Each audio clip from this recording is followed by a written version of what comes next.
Shalom to the elect of the nation of Israel, giving all praises, honor, and glory to Yahweh, Bahasham, Yahweh Shai, Bahasham, Ruach HaKodesh. Double honors to the apostles and elders of Great Millstone who rule well and labor in this word and doctrine. So this video we're going to go through humanism, but we start off in this Wikipedia article, Renaissance, and it was Brother Mashad that wanted us to do this video. It's Brother Azan, by the way, over here with me. And it says, the Renaissance is a period in European history marking the transition from the Middle Ages to modernity and covering the 15th and 16th centuries, characterized by an effort to revive and surpass ideas and achievements of classical antiquity. It occurred after the crisis of the late Middle Ages and was associated with the Great Social Change. So just to give some input regarding what's been written here. It goes into the transition from the Middle Ages to modernity, because really this period is now the time, well, it's the Renaissance, it's the rebirth, because there was a time when Esau Edom was not ruling, and then afterwards, he then was ruling once again. So it's the rebirth of his kingdom, the Renaissance. Do you want to bring that out, Revelation 20?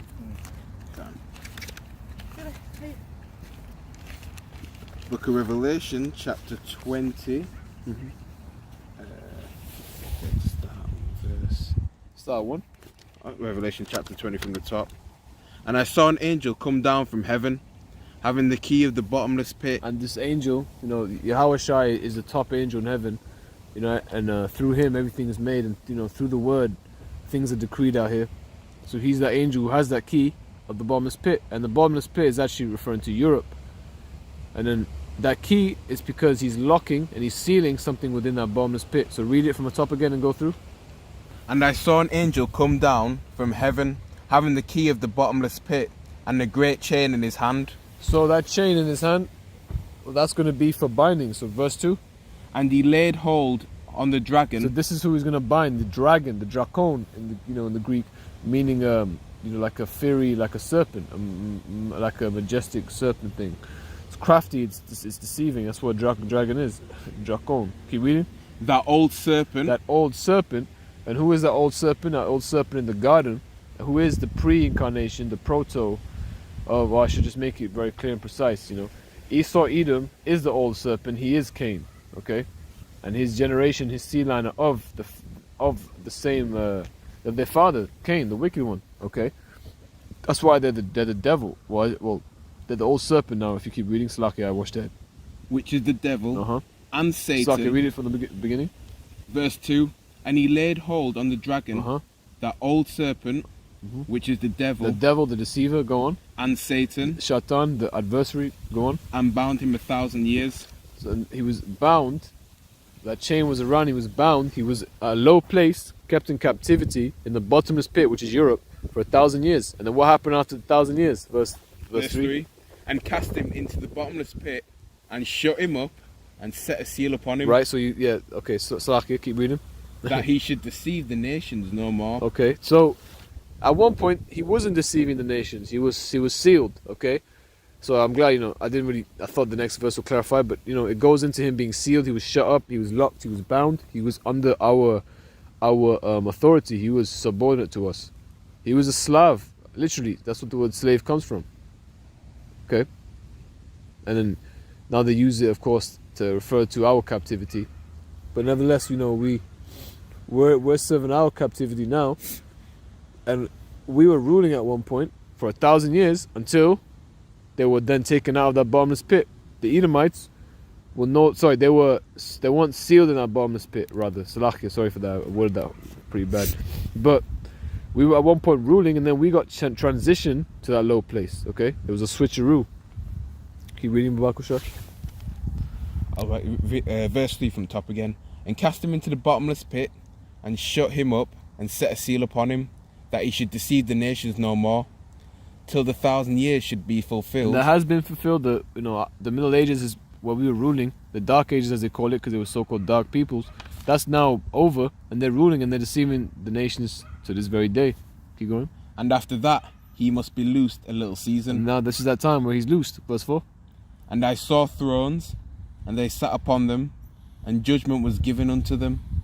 And I saw the souls of them that were beheaded for the witness of Yahushua. So the witness of Yahushua, and that's the elect. The elect are going to have the true testimony of the Messiah. Keep going.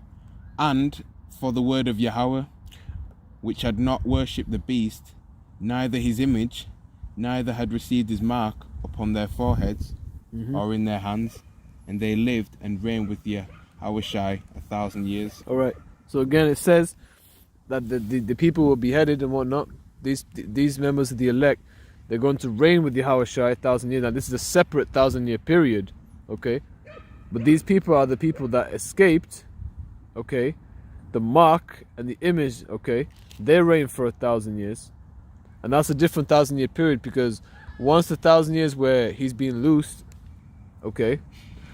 When he's loose for a little season, when that 1,000 years is done, that's when we're ruling again.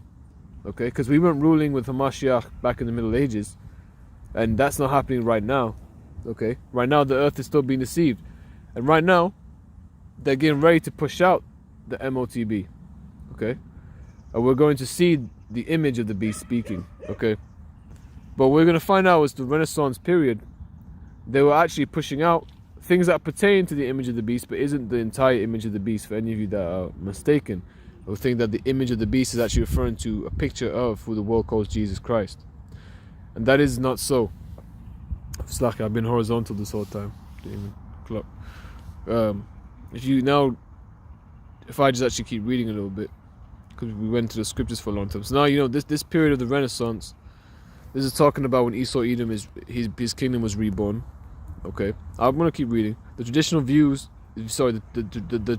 view focuses more on the early modern aspects of the Renaissance and argues that it was a break from the past, but many historians today focus more on its medieval aspects and argue that it was an extension of the Middle Ages, which isn't really so, because we were ruling in that period of time. So when it transitioned and other school of thoughts was them being exalted, then it wouldn't necessarily be true for it to be an extension, so to speak.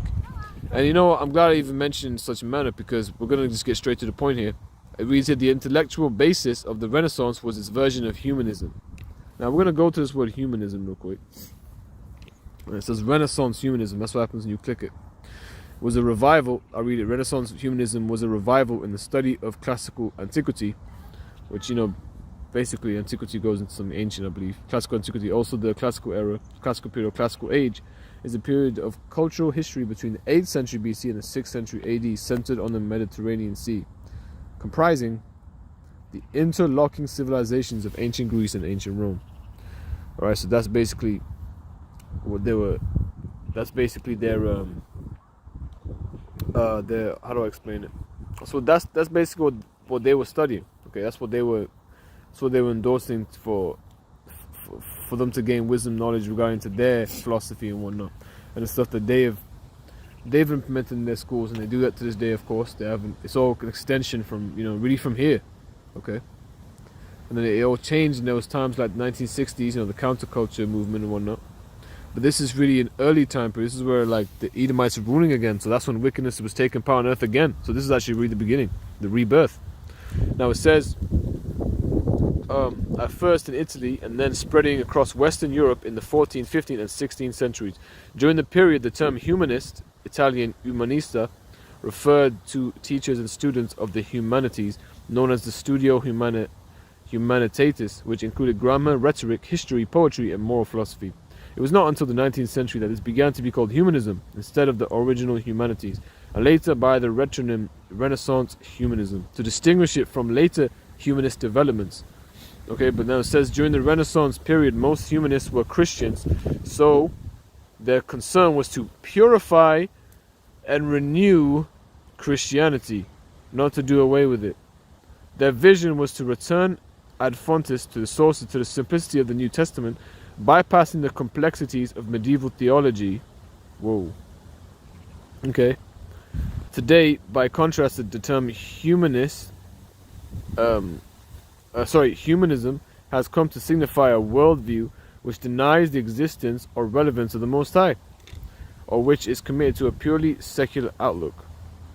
In other words, it's almost like expounded to just be the whole point, just to basically lie to the ultimate degree, where people would, as it reads, it says a worldview which denies the existence or relevance of the Most High, or which is committed to a purely secular outlook.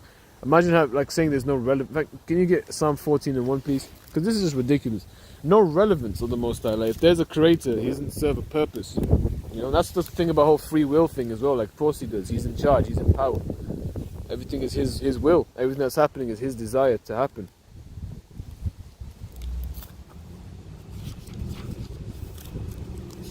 You got it?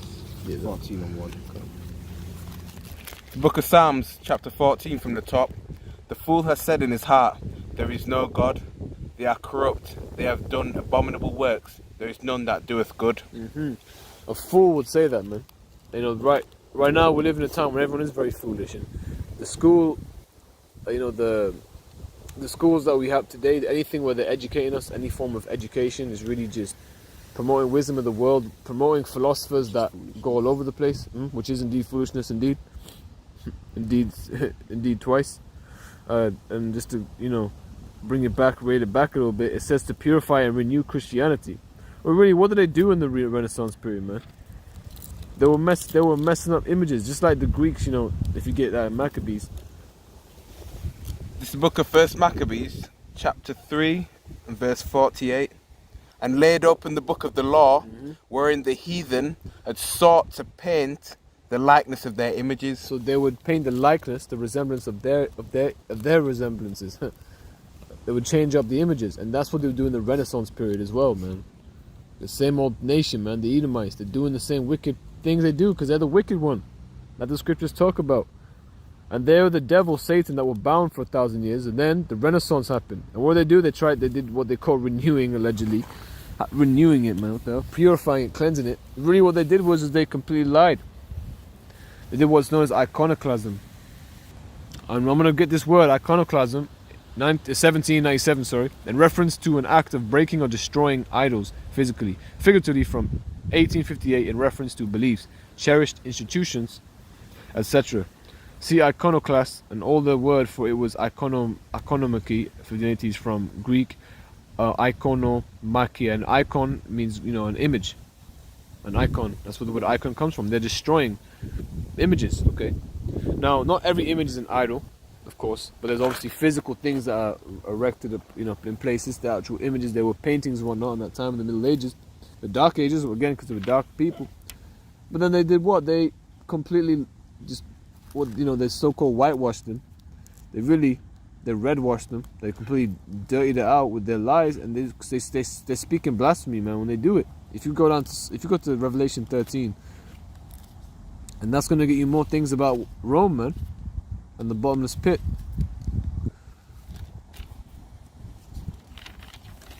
And this is that time when they start changing, because the whole thing about Christianity and the whole Roman Catholic Church, it's part of the image of the beast, but it's not only thing relevant to the image. The whole Roman vibe, the whole things that the Romans pushed out, the whole frequency is part of that image, is part of the philosophy, the doctrine. That's what the image is. It's their philosophy, it's their lies, the doctrines, man.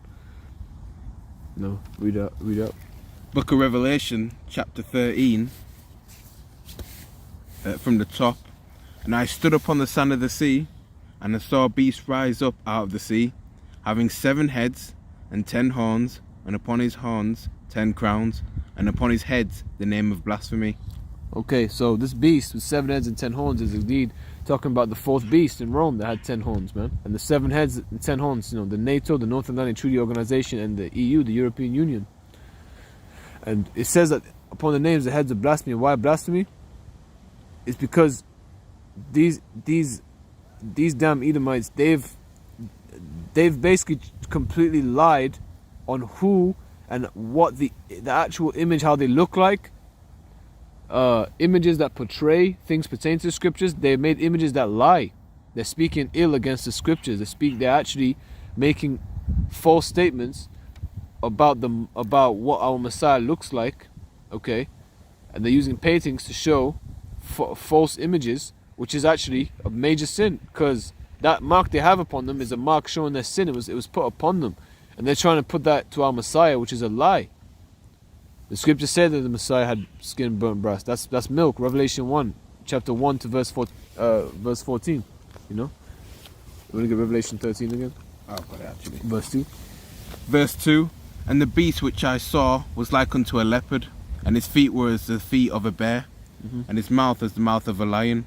And the dragon gave him his power, and his seat and great authority. And we'll hold on the rest and get to the point about the dragon. And, you know, if any of you are in need of information on that, there's many videos out there. In regards to the dragon, again, the dragon gave him his power. That dragon, again, is what? Esau, man. Okay, the power was unto the beast because Esau was ruling it, man. The damn deceiver, the serpent that was crafty and cunning. He made everyone think that he was down with them, he was looking out for them, and really he was against them. Okay? And, you know, this role, it prophesies, so I have to clarify if that's the right word.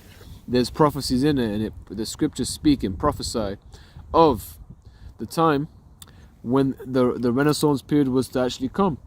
Because if we go into Revelation 13, in fact, if you go to verse 11, Bakasha. Book of Revelation chapter 13 verse 11. And I beheld another beast coming up out of the earth, and he had 2 horns like a lamb, and he spake as a dragon. Verse 12. And he exerciseth all the power of the first beast before him, and causeth the earth and So the main point was that this is a different beast, and I beheld another beast coming up, as it reads, right? And it was separate from the beast that had 710 horns. So this one had 2 horns like a lamb. Now the 2 horns like a lamb is because, of course, this is referring to America, and it was divided, okay, into two, the plebeians and patricians, just like the Romans, the Democrats, Republicans, okay, just the same thing. The people of low class and the upper class. It's all still part of the same shit, though. And it said he spake as a dragon, as a dracon as well, as a cunning, crafty person. And it said he exercised all the power of the first beast before him, and that's Rome. So it's expansion of the Roman Empire, okay? So I'm sure that's very clear now. Now, keep reading. And causeth the earth and them which dwell therein to worship the first beast, whose deadly wound was healed. Whose deadly wound was healed. Now, Rome's wound was healed because Esau at one point, he wasn't ruling. We were ruling in those dark ages. Jake was all up in there, and we were royalty while they were doing all the lowly jobs where they weren't making much. They were under us, completely subordinate. You know, we are dumbbound, man. So they were they were like in a time when they were just they were in the bottomless pit, a never-ending grave, because they didn't get to do wickedness and let it go across the whole damn earth. But now they get to do that because they're the ones who now have their wound healed, starting from Rome, because Rome was the beast whose deadly wound was healed, and Edomites ruled in Rome, man. Okay, keep reading. Verse 13.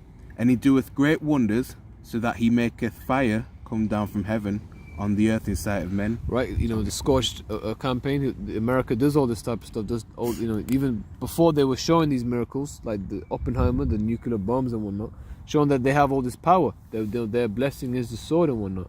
That's how they get people to listen to them. That's, you know, and they, with the sword, they've been able to take over, and they've been able to be the devil, to be able to make up such a lie, to take over. Like even things like Constantine, you know, you can see the images of him being a so-called black man, but they have images up, and they'll make up all this stuff about how look, what about these? But really, they were actually changing them up and making up lies. Iconoclasm.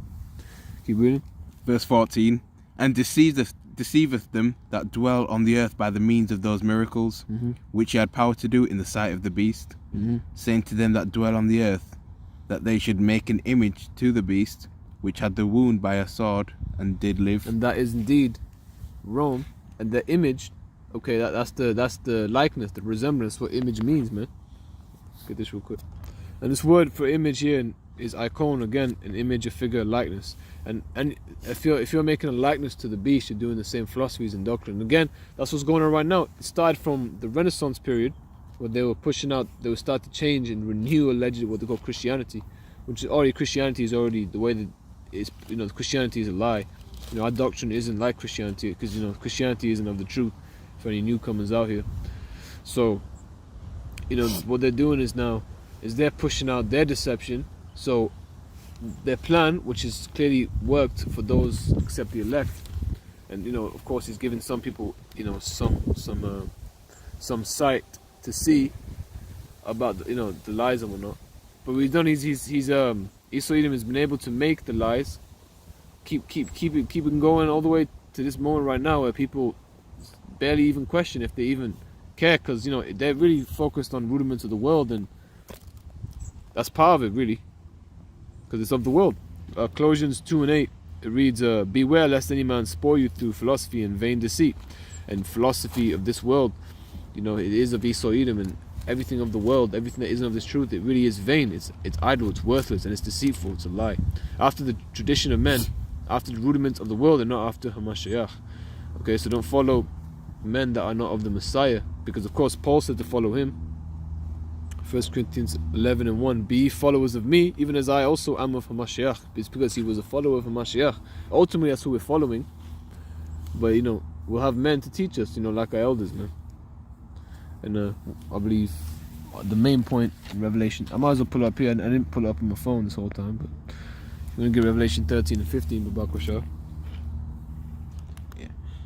Verse 15, and he had power to give life unto the image of the beast, that the image of the beast should both speak and cause that as many as would not worship the image of the beast should be killed. Right, and that's what's coming, man. That's the type of wrath that the wicked one, Esau Edom, is actually coming with, man. He's gonna come in. He's gonna want you to do anything that he says that you have to, that you have to do. That is of course mandated. I'm trying to be very safe here. Anything to do with a thing, anything to do with timing and restrictions. Anything about you can't go here because you haven't taken the thing, or you have to take the thing because this will be a consequence, or you won't be able to do this very, very crucial thing because you haven't taken this thing and you haven't signed up for this thing, and all that kind of stuff. Whatever the thing is, there's a lot of things in that sentence, but you get the gist. Whenever there's stuff that are going to be mandated, whenever new, more unfortunate events occur of wickedness that really has to happen, it's really part of prophecy. It's for prophecy's sake. When things get more heated out here, bit by bit they're going to come with more wrath, because they know that this is the end, man. Revelation 12 and verse 12, it says, therefore rejoice, ye heavens, and ye that dwell in them. So we should be in time of rejoicing, because even I said, because remember I said it unfortunate, then I said that it's the Lord's will. So it's not really necessarily a contradiction, or like it's not really,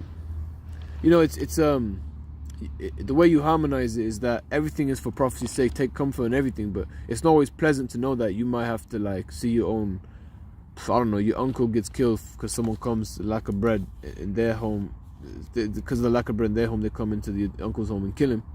But it's all the Lord's will, It says, woe to the inhabitants of the earth and of the sea, for the devil is come down unto you, having great wrath, because he knoweth that he hath but a short time. So he knows that it's the end of him being able to push out these lies, alright? To be able to make education the way it is today. So he's going to come out heavy, man, like a flood. A flood, it just overthrows you when it comes upon you, man. Isaiah 59 and 19. When it says, so shall they fear the name of Yahweh from the west, and his glory from the rising of the sun. When the enemy shall come in like a flood, the spirit of Yahweh shall lift up a standard against him.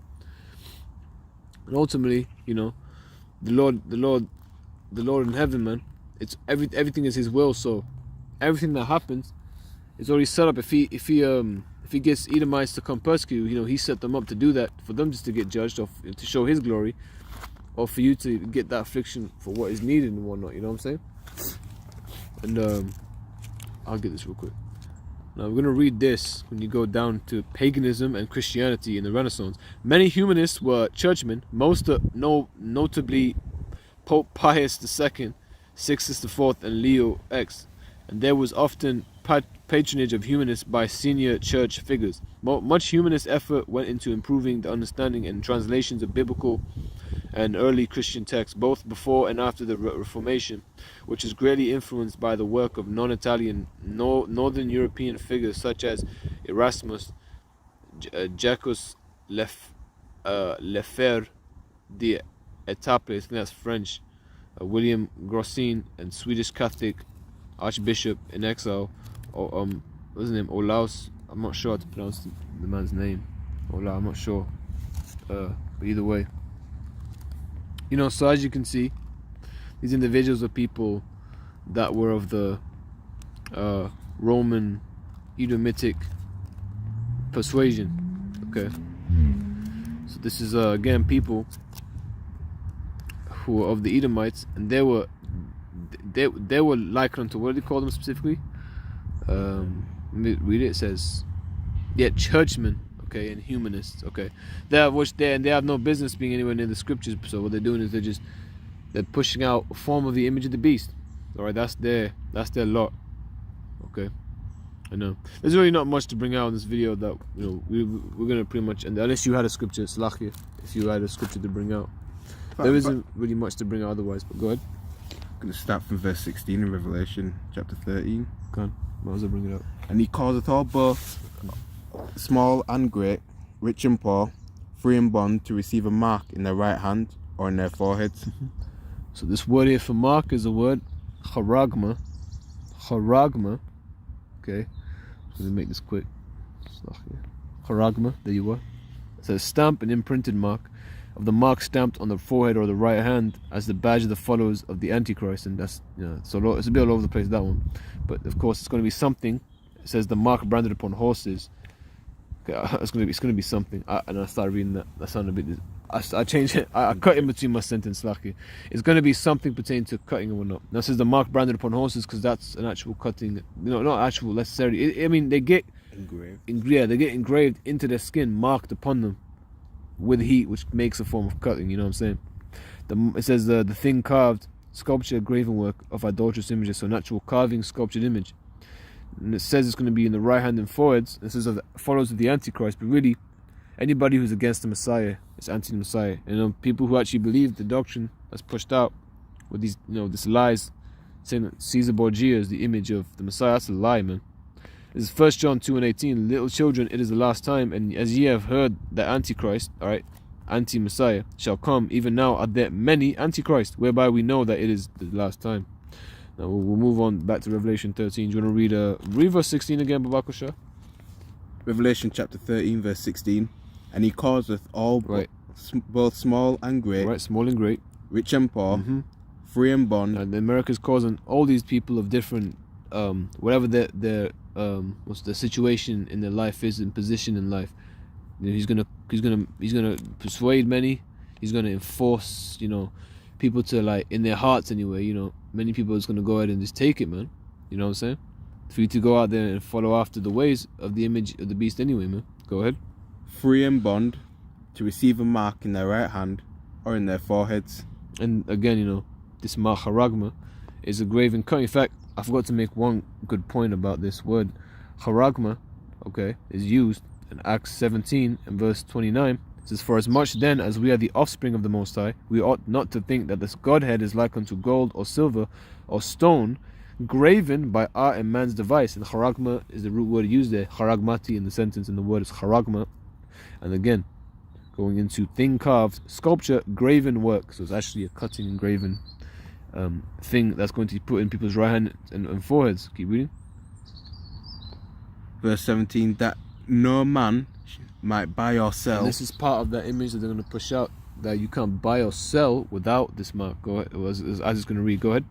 Save he that had the mark, or the name of the beast, or the number of his name. And that name, okay, take that. If you're taking that name, is really, again, is going into taking part of that of the image, and it's taking that mark because he's pushing that name in you. He's branding you as his. Okay, the same way you go unto your woman, and then she now is possession unto you, and she now takes your surname.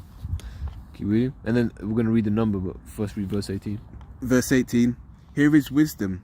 Let him hath understanding count the number of the beast, for it is the number of a man, and his number is 666.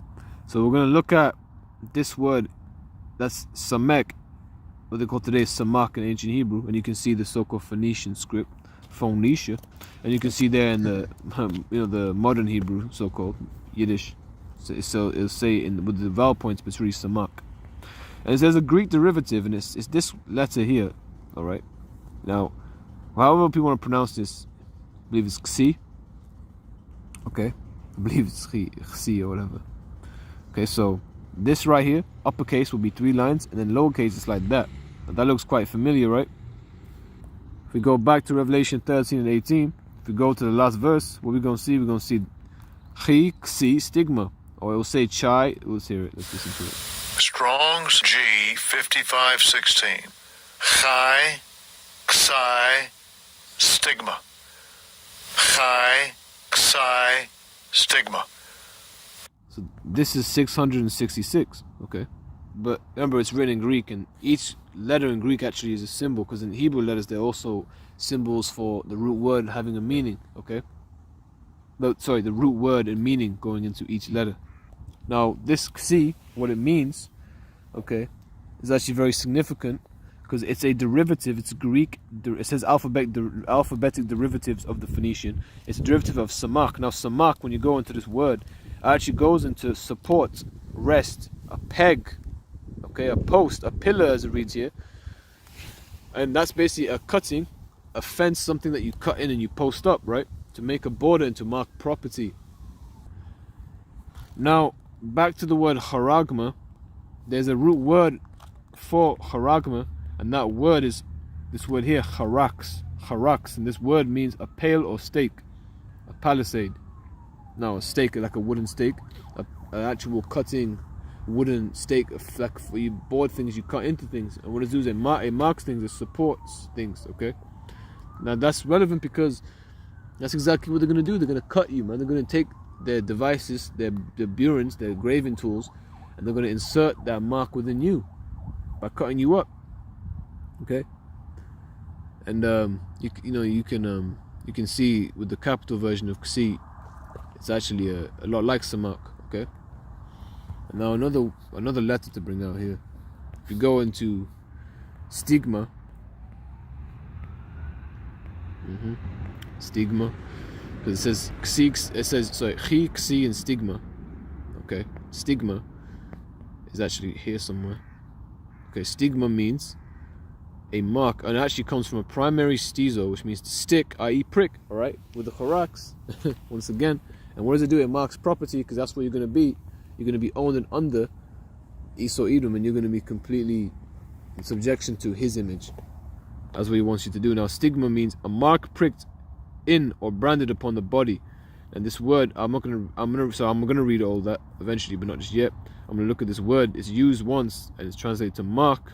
Okay, it's going into actual scar. Okay, actual cuts and marks, and it's actually used in Galatians 6 and 17. From henceforth, let no man trouble me, for I bear in my body the marks of the Lord Yahushua. So he's referring to the actual marks that he took. All right, because Yahushua did actually get cuts. Now it says a mark pricked in or branded upon the body, or actual pricked, cut into. To ancient Oriental usage, slaves and soldiers bore the name or the stamp of their master or commander, branded or pricked, in brackets, cut into their bodies to indicate what master or general they belong to. Again, it says that slave did it for their master, to the name, to take their name, right, to show who their ruler is, their master, their owner. And it says, and there were even some devotees who stamped themselves in this way with the token of their gods. And really, Esau Edom wants you to worship him as a god. He's blinded the whole world because the Lord has given him that power to do so, man. 2 Corinthians chapter 4 and verse 1. Therefore, seeing we have this ministry, as we have received mercy, we faint not, but have renounced the hidden things of dishonesty, not walking in craftiness, nor handling the word of the Most High deceitfully, but by manifestation of the truth, commending ourselves to every man's conscience in the sight of the Most High. But if our gospel be hid, it is hid to them that are lost. And that's most of our people, man. A lot of our people are hooked up in this Christianity lie, okay, with these images and with these false narratives and things that are just false, and false teachings, and not even going into the laws that the Messiah followed, man.